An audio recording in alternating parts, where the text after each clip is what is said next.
Je suis de retour avec ma petite carte et c'est un bon signe les amis. Bonsoir à toutes et à tous, j'espère que vous êtes en forme où que vous soyez. Point média de ce jeudi 7 mai. Les voyants sont en train de passer au vert 1-1. Hier on a parlé de la Bundesliga, la reprise a été actée pour le 15 mai prochain et regardez la une de tous les quotidiens allemands aujourd'hui, notamment Kicker. Ça y est que le match commence. C'est parti dans les colonnes de Bild. Le calendrier complet jusqu'au terme est ici installé. La bonne nouvelle les amis, c'est que le football reprend ainsi sur les antennes de beIN Sport. Le 15 mai prochain, 9 matchs au programme. Darren Tulette sera là pour tout orchestrer. Aux commentaires, Jean-Charles Sabatier avec Pat Guillou. Jean-Pierre Papin sera là comme consultant. Premier match, Düsseldorf face à Paderborn, 15h pour les prises d'antenne chez nous, la fiche de cette journée, le Borussia Dortmund face à Schalke, que ça va faire du bien de revoir du foot en direct sur les antennes de beIN Sport. Petit bémol, mais vraiment petit bémol, attention aux arbitres. On a vu ça avec Pat Guillou aujourd'hui. Les arbitres n'ont pas été testés. Attention, il va falloir vite trouver une solution. 26 arbitres de première division, 22 de deuxième division. Je vous rappelle, ils ne sont pas professionnels. Ils ont d'autres activités en dehors. C'est une solution à trouver très très vite. Dans les colonnes de Bild également, les gros dirigeants se sont réunis pour remercier les soignants, les politiques pour la remise, pour la relance de la Bundesliga. Regardez notamment Karl-Heinz Rummenigge ou encore Watzke, ici du Borussia Dortmund, avec un message également envers les joueurs. Les amis, ayez conscience de ce qui se passe, ayez conscience du rôle que vous avez à jouer. Bien entendu, en toile de fond, l'affaire Kalou du Hertha Berlin avec son fameux Facebook Live. Et du coup, regardez, nos confrères de Bild proposent d'afficher ce type de message dans les vestiaires en toutes les langues et notamment pour les francophones. Suivez les règles les amis, suivez les règles du protocole sanitaire. Toute l'Europe prend exemple sur l'Allemagne, bien évidemment, comme locomotive. Regardez la Stampa en Italie avec la photo de l'entraînement du Bayern Munich dans les pages sport, le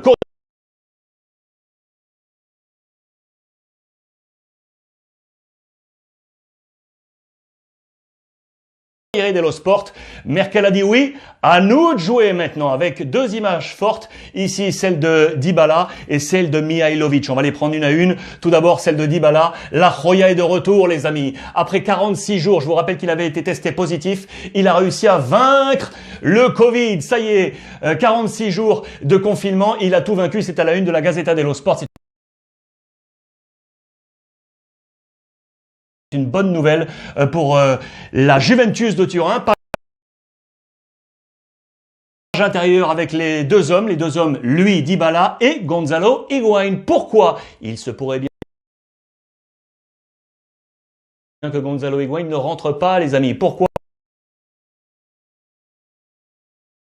Parce qu'il s'interroge. Vous le savez qu'il est toujours lui en isolement du côté de l'Argentine. Il a choisi d'être là-bas en confinement auprès de sa maman qui est malade. Et du coup, on s'interroge dans les colonnes de la Gazzetta dello Sport. Va-t-il revenir? La Juve pourrait peut-être partir à la recherche d'un numéro 9. On parle d'Icardi, on parle de Milik et on parle de ce jeune petit-là. Carrascal, je vous ai grossi la photo. Jeune joueur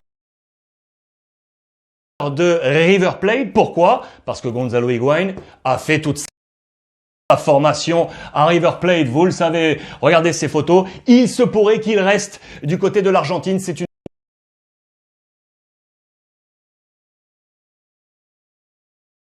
interrogation à suivre dans les colonnes de nos confrères italiens. Là aussi, interrogation du côté de l'AC Milan. Je vous l'avais dit dernièrement, le premier gros dossier de la direction sportive de Gazidis à la direction générale, c'est Donnarumma. Va-t-il prolonger ou non, son contrat court jusqu'en 2021, le gardien de l'AC Milan. En mode Cassa des Papel, on aurait déjà les alternatives possibles au nombre de deux. Regardez, deux joueurs appartenant à l'AC Milan actuellement en prêt. L'expérience, 37 ans, Reina à Aston Villa, la jeunesse, international italien, Alessandro Pizzari qui est du côté en prêt de Livourne, affaire à suivre. Et également, petit bémol, attention en Italie, là aussi, la douche froide du côté du Torino à la une de la Stampa avec cette très belle photo avec ses grilles devant le terrain du Torino, cas positif retrouvé, mise en quarantaine de nouveau, mais là on devrait trouver de quoi parer cette éventualité à un nouveau stop à la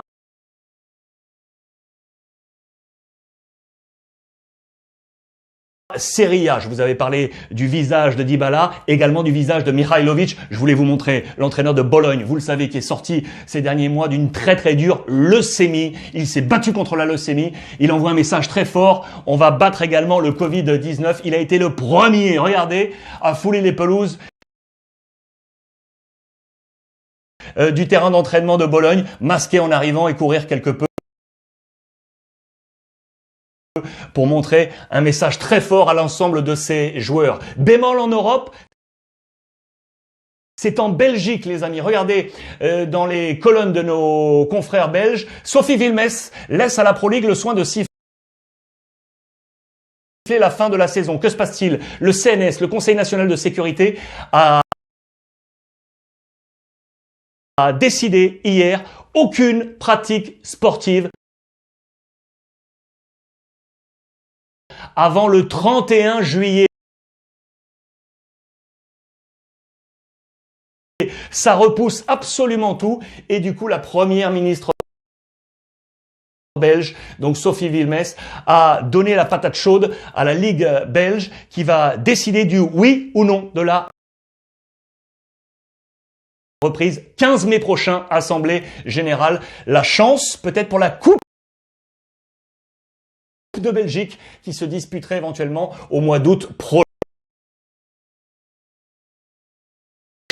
Les colonnes de Marca, l'Espagne les amis, la Liga des masques, la Liga masquée, regardez avec ici Sergio Ramos et ici Zinedine Zidane, l'ensemble des joueurs en Espagne qui sont à la reprise. Très bonne une.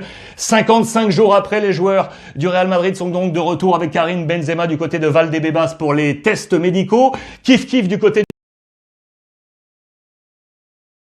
du Barça. Regardez la nouvelle norme avec tous les joueurs masqués, avec Antoine Griezmann ici, Lionel Messi. Et je vous montre bien évidemment quelques images avec nos confrères de Real Madrid TV. C'est très sympa. C'est l'arrivée des joueurs du Real Madrid à Valdebebas, un à un pour respecter les conditions de protocole. Le premier était là, Sergio Ramos, ganté, masqué.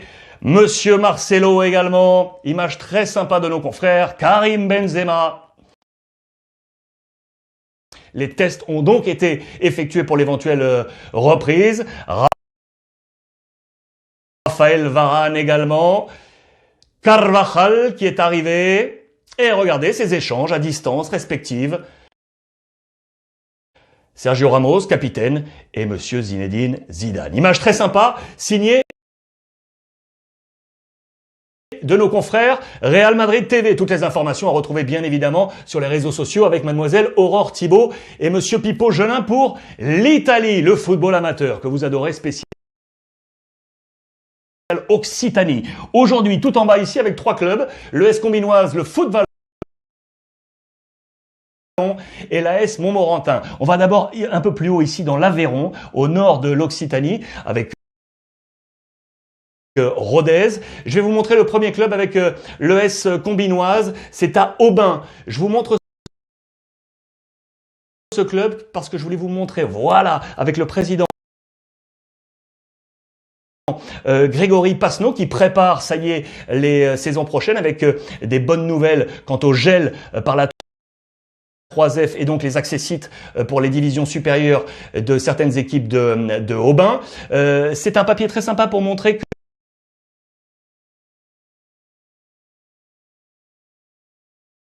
le football amateur est en train de se rajeunir. Aubin est un bon exemple. Depuis 2 ans, on rajeunit l'effectif.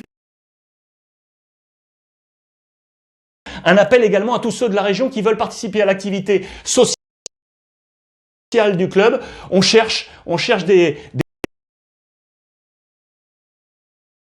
mains. On cherche des mains fortes pour venir aider. Toujours dans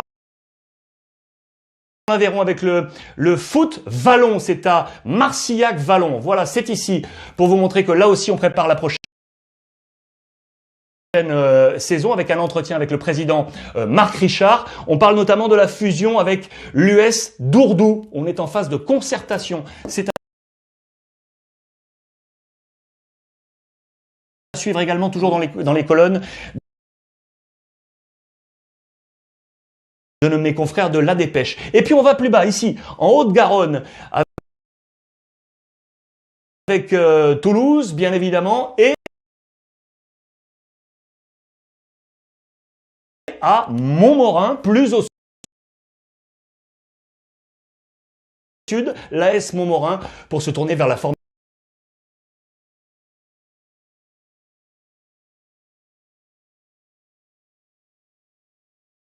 C'est aussi la jeunesse, ça me tient à cœur, vous le savez, pour vous dire que la licence à l'année, pour vos petits schtroumpfs sur place, c'est 50 €. 50 € l'année pour jouer au football et se retrouver avec les copains. Je voulais absolument vous montrer ça sur le football amateur. La page éphéméride, on est donc aujourd'hui le 7 mai 2020, je vous emmène au 7 mai 2006. Regardez, l'Emirates est ici, qui est ici, et ici c'est Highbury, Arsenal au nord de Londres. Le 7 mai 2006, on jouait le dernier match à Highbury. Et quel match! Regardez, c'était face à Wigan. Victoire 4-2, 38e, dernière journée pour l'équipe d'Arsène Wenger. Arsenal a validé sa 4e place, signe de Ligue des Champions. Chelsea avait été sacré champion. Victoire 4-2. C'est mon copain Robert Pires qui avait marqué le premier but face à Wigan.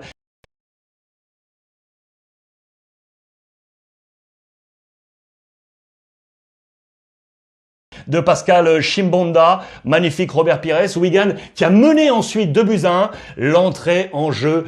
Ensuite, l'entrée en matière plutôt du capitaine Thierry Henry qui va marquer un triplé pour permettre à Arsenal de s'imposer 4-2 et donc de valider cette 4e place. Chelsea sacré champion devant Manchester United et Liverpool, et Arsenal qui est passé, qui a maintenu sa place devant Tottenham. Regardez ce qui est devenu Highbury aujourd'hui, avec toujours la façade mythique, illustre bien évidemment. C'est un luxueux complexe résidentiel. On a gardé l'héritage. Ça, c'est une très belle initiative du côté de la mairie de Londres. Voilà, les amis, pour voir et revoir l'ensemble des éditions, les réseaux sociaux et le hashtag Ruiz Club. Merci une nouvelle fois à Jenny qui m'a aidé.